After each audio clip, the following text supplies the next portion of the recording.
Bienvenidos a Historias de Terror a la Medianoche. La noche de hoy traemos dos nuevas historias, esperamos que sean de su agrado.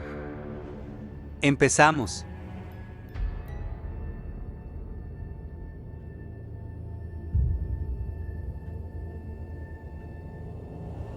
Aunque sé que muchas personas no me van a creer, sé que no soy el único al que le han ocurrido este tipo de cosas y que las personas que trabajan en hospitales o en medicina forense como yo me entenderán.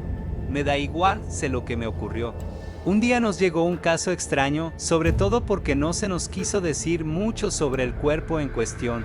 Lo único que se nos pidió es dar las posibles causas de muerte, lo cual fue algo complicado de hacer.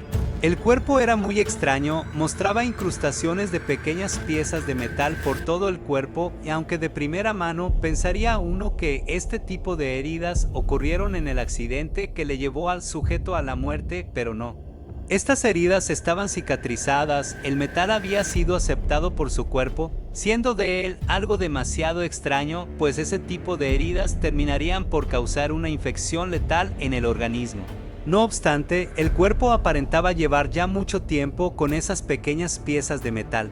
Total que estuvimos realizando labores hasta muy tarde y no dábamos con la causa de muerte, teníamos varias teorías, pero ninguna que fuera lo suficientemente convincente, no encontramos alguna herida mortal ni daño alguno en un órgano vital. El corazón no presentaba daño o muestra alguna de infarto. Comenzábamos a desesperarnos, de repente comenzó a fallar el sistema eléctrico. Quedamos a oscuras un par de veces, nos dimos por vencidos y justo cuando íbamos a devolver el cuerpo a los refrigeradores, un estruendo muy fuerte sonó en uno de los corredores. Yo brinqué y de inmediato miré la bolsa donde estaba el cuerpo mientras me imaginaba que en cualquier momento se movería como en las películas de terror, pero esto no ocurrió. En cambio, comencé a percibir una oscuridad que provenía de los refrigeradores. Al principio pensé que era mi mente jugándome una broma a causa del estrés de no encontrar una causa. Sin embargo, después de escuchar a mis compañeros preguntando sobre qué era eso que estaba saliendo de los refrigeradores, supe que desafortunadamente era verdad. No sabría cómo describirlo a la perfección, era una oscuridad tan profunda, más negra que el mar de noche y espesa como neblina. Algo dentro de esa niebla nos dejó paralizados.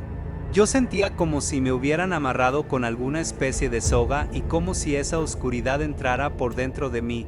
Escuchaba una voz que no se parecía en nada a la de mis compañeros, decir que no investigáramos más, que no lo volviéramos a tocar o conoceríamos el infierno en la tierra. Cuando llegué a casa, después de bañarme, me pasé a servirme un poco de brandy, aunque intentaba evitar pensar en lo que me ocurrió en la morgue.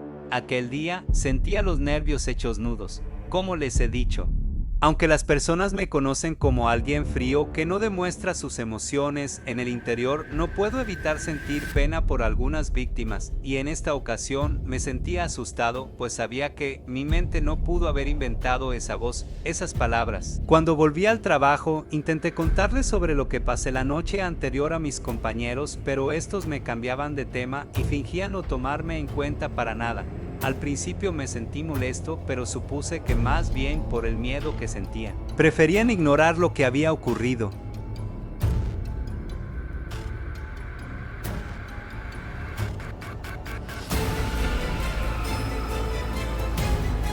Hace un par de años, una prima de mi esposo falleció en un accidente automovilístico. Fue un momento difícil porque la quería como si fuera su hermana. Se habían criado en la misma casa, así que de niños se hacían bromas pesadas y la verdad es que aún de adultos. Fue él quien la alentó a que estudiara para ser azafata y aunque con este trabajo la veíamos menos seguido, ella siempre sacaba algún tiempo para pasar a visitarnos. Una noche mi esposo recibió una llamada, era su prima. Acababa de llegar de un viaje y pensaba ir a nuestra casa, aunque se sentía cansada, tenía algo urgente que contarle. Mi esposo le preguntó si estaba bien o que si prefería que él fuera a recogerla al aeropuerto, pero ella le dijo que no era necesario, había dejado su auto guardado en un espacio que la aerolínea para la que trabajaba tenía en el aeropuerto. Sin embargo, él le dijo que si quería fuera a descansar y nosotros podíamos invitarla a comer ese fin de semana. Ella lo pensó y le dijo que luego le avisaría. Esa noche no volvió a llamarlo ni escribirle, así que pensamos que al fin había decidido ir a descansar. Hasta la mañana siguiente, cuando supimos del accidente, en la sala de velación noté que mi esposo no se había acercado al féretro. Me acerqué a él para preguntarle si quería que lo acompañara a verla, pero me dijo que lo haría después. No se sentía preparado para verla así. En ese momento, mientras me estaba hablando, enmudeció de repente. Tenía la mirada puesta en la entrada de la sala de velación. Le pregunté qué estaba mirando. Me preguntó si no veía nada en el marco de la entrada. Pero allí no había nada. Dijo que creía haber visto algo, no me dijo qué, pero se sentía muy cansado, así que decidimos irnos y regresar al otro día para la ceremonia y el entierro. Esa noche soñé con el ataúd y cuando quería acercarme para ver a la prima de mi esposo, me daba cuenta que el féretro estaba vacío. Después miraba a mi alrededor y me daba cuenta que estaba completamente sola. Intentaba gritar, pero la voz no salía de mi garganta. Entonces me desperté sobresaltada y noté que mi esposo no estaba en la cama. Escuché algo, eran las cuerdas de una guitarra, pero sin afinar. El sonido era cortado. Me levanté y fui hacia la sala. Allí en uno de los sillones estaba sentado mi esposo con la guitarra en la mano. Le pregunté qué hacía tocando a esa hora de la madrugada, pero no me contestó. Me acerqué más y noté que tenía los ojos a medio cerrar. No agarraba de todo el instrumento y más que sentado estaba como recostado.